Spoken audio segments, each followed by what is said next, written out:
அனைவருக்கும் வணக்கம். கேஃபிடே தமிழ் யூடியூப் பக்கத்தில் மீண்டும் உங்களெல்லாம் சந்திப்பதில் எனக்கு மகிழ்ச்சி. இன்றைய ஒரு பதிவில் நான் பேசக்கூடிய ஒரு விஷயம் என்னென்னா 50-30-20 அப்படின்ற ஒரு ரூலை பற்றி பேச போகிறேன். என்னது இது அப்படின்றத நம்ம தெரிஞ்சதுக்கு முன்னாடி நம்ம யூடியூப் சேனலான கேஃபிடே யூடியூப் சேனலை நீங்கள் மறக்காமல் சப்ஸ்கிரைப் பண்ணுங்கள். பக்கத்தில் இருக்கக்கூடிய பெல் ஐக்கானாக தட்டி விடுங்க.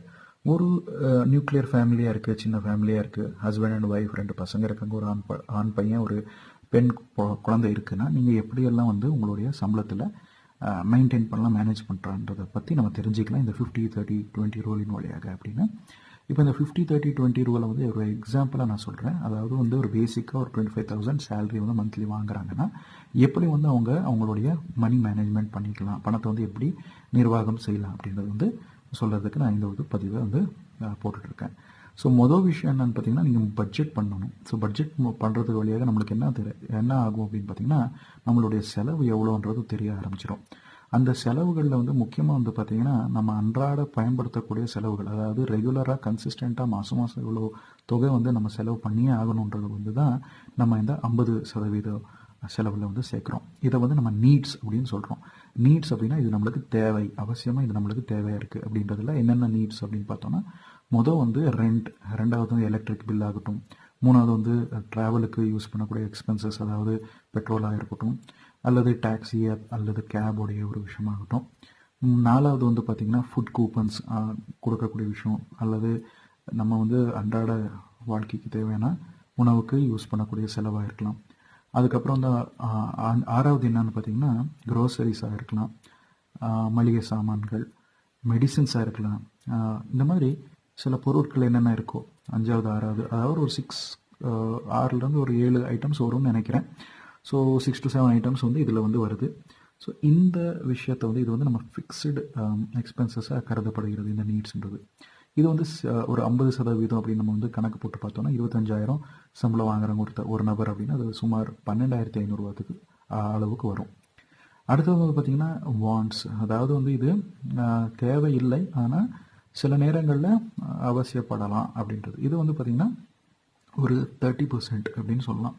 ஸோ இந்த 30%னா சுமார் 7,500 அப்படின்ற ஒரு அமௌண்ட்டை நம்ம எடுத்துக்கிட்டோன்னா, எதுக்கெல்லாம் இந்த வாண்ட்ஸ் தேவைப்படுது அப்படின்னு பார்த்தோம்னா, இப்போ வெளியே போகிறாங்க, டைனிங் அவுட் அல்லது ஈட்டிங் அவுட்னு சொல்லுவாங்க, ஹஸ்பண்ட் அண்ட் ஒய்ஃப் ஃபேமிலி போய் சாப்பிட்றது ஹோட்டலில், அந்த செலவாகட்டும், ஓடிடியில் சப்ஸ்கிரிப்ஷன் ஏதாவது வாங்கியிருந்தாங்கன்னா அதனுடைய விலைகள் ஆகட்டும், அது செலவாகட்டும், அதாவது மூணாவது பார்த்திங்கன்னா சினிமாவுக்கு போகிற செலவாகட்டும், ஷாப்பிங் பண்ணுற செலவாகட்டும், நானாவது இந்த மாதிரியான வாண்ட்ஸ், அதாவது நீங்கள் தேவை இருந்துச்சுன்னா நீங்கள் அதை யூஸ் பண்ணிக்கலாம் அந்த அமௌண்ட்டை, இல்லைன்னா தேவையில்லைன்னா அதை கூட நீங்கள் மிச்சம் பண்ணலான்ற விஷயம். இது அவசியம் கிடையாது, பட் தேவைப்படும். என்டர்டெயின்மெண்ட் அப்படின்றது வாழ்க்கைக்கு ஒரு மைண்டுக்கு ஒரு ரிலாக்ஸேஷனுக்காக தேவைப்படும் அப்படின்றதுக்காக அதை வாண்ட்ஸ் கேட்டகரியில் கொண்டு வரோம். அது 30% சுமார் 7,500 ஆகும் அந்த தொகை. இப்போ இந்த ரெண்டையும் தவிர்த்து இந்த 20% சொல்கிறேன் இல்லையா, அந்த 50%, 30%, 20%. 20% பார்த்திங்கன்னா சேமிப்பு, சேவிங்ஸ் அப்படின்னு சொல்லலாம். ஸோ சேமிப்பில் பார்த்திங்கன்னா வரக்கூடிய அந்த அமௌண்ட் எவ்வளோ கணக்கு போட்டு பார்த்தா மாதம் 5,000 வருது. ஸோ அந்த 5,000 எப்படியெல்லாம் பிரிக்கலாம் அப்படின்றத நம்ம தெரிஞ்சுக்கலாம். மொதல் பண்ண வேண்டிய ஒரு விஷயம்னா, யாரெல்லாம் வேலைக்கு போகிறாங்களோ அந்த நபர் பார்த்திங்கன்னா செய்யக்கூடிய ஒரு விஷயம், ஒரு எமர்ஜென்சி ஃபண்டை பில்ட் பண்ணணும். ஏன்னா எப்போது வேலை போயிடுச்சு அப்படின்னா சர்வை பண்ணுறதுக்காக பணத்தோடைய அவசியம் தேவைப்படும். அதனால் மற்றவங்ககிட்ட கெஞ்சிட்டு கடனை வாங்கி அதிக வட்டிக்கு கடனாளியாக மாறுறதை விட எமர்ஜென்சி ஃபண்ட் இருந்துச்சுன்னா ஒரு ஷார்ட் டேர்மில் பார்த்திங்கன்னா நீங்கள் அந்த எமர்ஜென்சி ஃபண்டை பயன்படுத்தி கொண்டு உங்களுடைய குடும்பத்தை நடத்திக்கிட்டு நீங்கள் வேலைலாம் தேடிட்டு அப்புறமா வேலை கிடைச்ச பிறகு திருப்பி அந்த எமர்ஜென்சி ஃபண்டை பில்ட் பண்ணணும் அப்படின்ற ஒரு விஷயம். எவ்வளோ இருக்கணும் இந்த தொகை அப்படின்னு பார்த்தீங்கன்னா, உங்கள் சம்பளத்தில் மாதம் நீங்கள் எவ்வளோ ஏர்ன் பண்ணுறீங்களோ, இப்போ 25,000 நீங்கள் சம்பளம் ஏர்ன் பண்ணுறீங்க அப்படின்ற ஒரு நபராக இருக்கிறீங்க அப்படின்னா, ஒரு வருஷத்துக்கு நீங்கள் சேர்க்க வேண்டிய ஒரு அமௌண்ட்டாக இருக்கும் இந்த அமௌண்ட்டு. அது கிட்டத்தட்ட 3 to 6 மாதத்தோடைய உங்களுடைய சம்பள தொகை. அந்த 6 மாதத்தோடைய ஒரு சம்பள தொகைன்னு கணக்கு வச்சு பார்த்தோம்னா சுமார் 1,50,000 நீங்கள் சேர்க்கணும் எமர்ஜென்சி ஃபண்டில். சரி சார், இது எப்படி நம்ம சேர்க்குறது, ரொம்ப கஷ்டமாக இருக்குமே அப்படின்னு பார்த்தீங்கன்னா, இதெல்லாம் ரொம்ப சுலபங்க. இந்த 1,50,000 12 மாதமாக நீங்கள் பிரிச்சிங்கன்னா ஒரு தொகை வரும். அந்த தொகை மாதத்துக்கு எவ்வளோன்றது அந்த கணக்கு அதில் இருக்குது.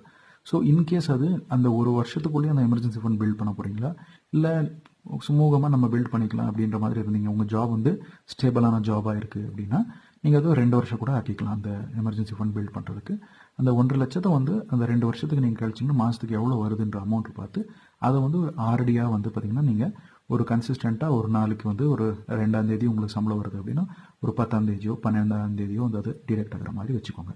இதன் வழியாக குறுகிய நேரங்களில், அதாவது ஒரு குறுகிய சமயத்தில் நீங்கள் இந்த எமர்ஜென்சி ஃபண்டை பில்ட் பண்ணியிருப்பீங்கன்ற ஒரு விஷயம். இதான பிறகு வந்து பார்த்திங்கன்னா ஒரு ஹெல்த் இன்சூரன்ஸ் வாங்குறது கட்டாயங்க. நீங்கள் உங்கள் ஃபேமிலியில் இருக்கக்கூடிய எல்லாரும் வந்து பார்த்திங்கன்னா ஒரு ஃபேமிலி கவர் மாதிரி வாங்கிக்கோங்க. இது வந்து அக்ரிகேட்டர் வெப்சைட்டான டிட்டோ இருக்குது, பாலிசி பஸார் இருக்குது. அதன் மூலமாக கூட நீங்கள் வாங்கிக்கலாம். ஃபேமிலி ஃபோட்டோ பிளான் வந்து வாங்கிக்கலாம். இதன் மூலியமாக என்னென்னா உங்களுக்கு ஏதோ ஒரு மெடிக்கல் எமர்ஜென்சி வந்துச்சுன்னா அதிலிருந்து நீங்கள் வெளியே வர்றதுக்கு வந்து ஒரு நல்ல வாய்ப்பு வந்து இந்த இன்சூரன்ஸ் கொடுக்கும். அதிகமாக நீங்கள் கவனிக்க வேண்டிய ஒரு விஷயம் அப்படின்னா கிளைம் செட்டில்மெண்ட் ரேஷியோவை பார்த்துக்கிட்டு அந்த ஒரு இன்சூரன்ஸ் பாலிசியை வாங்கிக்கோங்க. 3வது ஒரு விஷயம் என்ன அப்படின்னு பார்த்தீங்கன்னா லைஃப் இன்சூரன்ஸ் அல்லது வந்து டேர்ம் இன்சூரன்ஸ். ஸோ டேர்ம் இன்சூரன்ஸோட நீங்கள் லைஃப் இன்சூரன்ஸ் வாங்குறது ரொம்ப சேஃபான ஒரு விஷயம். ஏன்னா குடும்பத்தில் திடீர்னு உங்களுக்கே நாளைக்கு நம்ம ஃப்யூச்சர் எப்படி இருக்குன்னு சொல்ல முடியாது. திடீர்னு ஏதோ ஒன்று ஆகி நம்மளுக்கு ஃப்யூச்சரில் பாதிப்பு உண்டாகி அந்த எக்ஸ்ஒய்சிட் அப்படின்ற நபர், அந்த எக்ஸ்ஒய்சின்ற நபர் வந்து இறந்துட்டாங்கன்னா உங்களுடைய ஒய்ஃபுக்கோ அந்த குழந்தைங்களுக்கோ வந்து என்ன பண்ணுறது, உங்களுக்கு வந்து வருமானம் இல்லையே அப்படின்றப்போ இந்த லைஃப் இன்சூரன்ஸினுடைய கிளைமின் வழியாக வந்து அவங்களுக்கு பணம் கிடைக்கும்ன்ற ஒரு விஷயம், டெத் கிளைமின் வழியாக. இதை வாங்கின பிறகு வந்து பார்த்திங்கன்னா உங்கள் வீட்டில் வந்து அதாவது ஆண் குழந்தை இருக்குது அப்படின்னா ஒரு பப்ளிக் ப்ராவிடென்ட் ஃபண்ட் அக்கௌண்ட்டை வந்து அதாவது ஹஸ்பண்ட் யார் இருக்காங்களோ அவங்க பேர்லவே அவங்க ஓப்பன் பண்ணிவிட்டு அதில் ஒரு மைனரோட நாமினேஷனை மென்ஷன் பண்ணிவிட்டு அதில் கான்ட்ரிபியூஷன் பண்ணிகிட்டே போகலாம். அதே பெண் குழந்தையாக இருக்குன்னா நீங்கள் சுகன்யா சம்ருத்தி திட்டத்தின் வழியாக வந்து பார்த்திங்கன்னா நீங்கள் வந்து சேமிப்பை வந்து செய்யலாம். சுகன்யா சம்ருத்தி யோஜனா, அந்த யோஜனை வந்து நீங்கள் போஸ்ட் ஆஃபீஸ்லலாம் உங்களுக்கு கிடைக்கிது. பெண் குழந்தைங்களுக்காகவே பண்ணியிருக்கக்கூடிய ஒரு திட்டம். அது தங்கமகள் திட்டம்னு சொல்லி சொல்கிறாங்க தமிழில். ஸோ அதன் வழியாக வந்து நீங்கள் வந்து பார்த்திங்கன்னா சேமிப்பு செஞ்சுக்கிட்டே போகலாம். அதிகமான வட்டி கொடுக்கக்கூடிய ஒரு விஷயமா இருக்குது இது 2 ஆன பிறகு வந்து பார்த்திங்கன்னா உங்களுக்கு அதாவது ஹஸ்பண்ட் அண்ட் ஒய்ஃப் 2 பேரும் சேர்ந்து ஒய்ஃபோட அக்கௌண்ட்டில் ஒரு joint PPF account public provident fund மூலமாக நீங்கள் 2 பேரும் வந்து அதில் கான்ட்ரிபியூட் பண்ணிகிட்டே போகலாம். அப்படின்றது ஒரு சேமிப்பாக வந்து அதை யூஸ் பண்ணிக்கலாம். இன்கேஸ் ஹஸ்பண்ட் ஒய்ஃப் 2 பேரும் வந்து சம்பாதிக்கிறீங்க அப்படின்றப்போ. 7வது ஒரு விஷயம் என்னன்னு பார்த்தீங்கன்னா என்பிஎஸ், அதாவது வந்து பார்த்திங்கன்னா என்பிஎஸ் வாத்சல்யான்னு சொல்லி புதுசாக ஒரு திட்டம் கொண்டு வந்திருக்க அரசாங்கம். இந்த என்பிஎஸ் வாத்சல்யாவில் வந்து பார்த்திங்கன்னா ஆண் குழந்தைங்களுக்கும் சரி பெண் குழந்தைங்களுக்கும் சரி இந்த அக்கௌண்ட்டை ஓப்பன் பண்ணுறதன் வழியாக மைனர் அக்கௌண்ட் ஓப்பன் ஆகும். நேஷ்னல் பென்ஷன் ஸ்கீம் வந்து இந்த பசங்க 18 வயசு அடைகிற வரைக்கும் அந்த அக்கௌண்ட் வந்து நீங்களே பேரண்ட்ஸை மெயின்டைன் பண்ணலான்றாங்க. 18 வயசு ஆன பிறகு அவங்க மேஜர் ஆனதும் இந்த அக்கௌண்ட் அவங்களுக்கு மாற்றப்படுகிறது. இதன் மூலமாக பசங்களுக்கு சேமிப்பின் அருமையை வந்து நீங்கள் சொல்லலாம். அதன் வழியாக கொஞ்சம் கொஞ்சம் அமௌண்ட் அவங்க சேகரிச்சுட்டு அவங்க சேமிப்பு பண்ணிகிட்டே வரலாம் அப்படின்ற ஒரு விஷயம். இதை தவிர்த்து வேறு என்ன செய்யலாம் அப்படின்னு பார்த்தோம்னா இது வந்து பார்த்திங்கன்னா ஒரு கன்சர்வேட்டிவ் இன்வெஸ்டிங் டெக்னிக் தான் நான் சொல்லிட்டு இருக்கேங்க. யார் வேணுமாலும் பண்ணக்கூடிய ஒரு விஷயம்.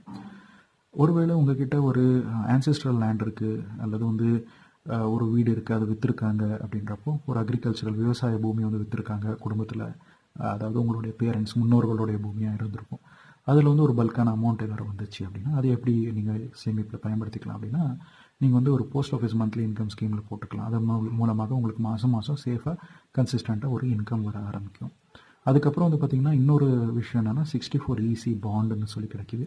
அதன் வழியாக கூட நீங்கள் என்ன பண்ணலாம் அப்படின்னா நீங்கள் மாதம் அதில் இன்கம் வந்து நீங்கள் ஏர்ன் பண்ணலாம். அந்த பாண்டில் முதலீடு செய்கிறது மூலமாக. இது வந்து ஒரு கவர்மெண்ட் பாண்டாக இருக்கிறதுனால உங்களுக்கு சேஃப்டியாக இருக்கும்ன்ற ஒரு விஷயம்.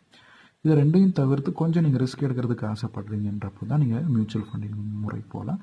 கண்டிப்பாக மியூச்சுவல் ஃபண்ட் உங்களுக்கு எல்லாம் தெரிஞ்ச விஷயமா இருக்கும். ஏன்னா அதில் மார்க்கெட் ரிஸ்க் நிறையவே இருக்கும். அதை பார்த்து நீங்கள் லெஸ் ரிஸ்க் இருக்கக்கூடிய மியூச்சுவல் ஃபண்ட்ஸின் வழியாக நீங்கள் முதலீடு செய்யலாம்.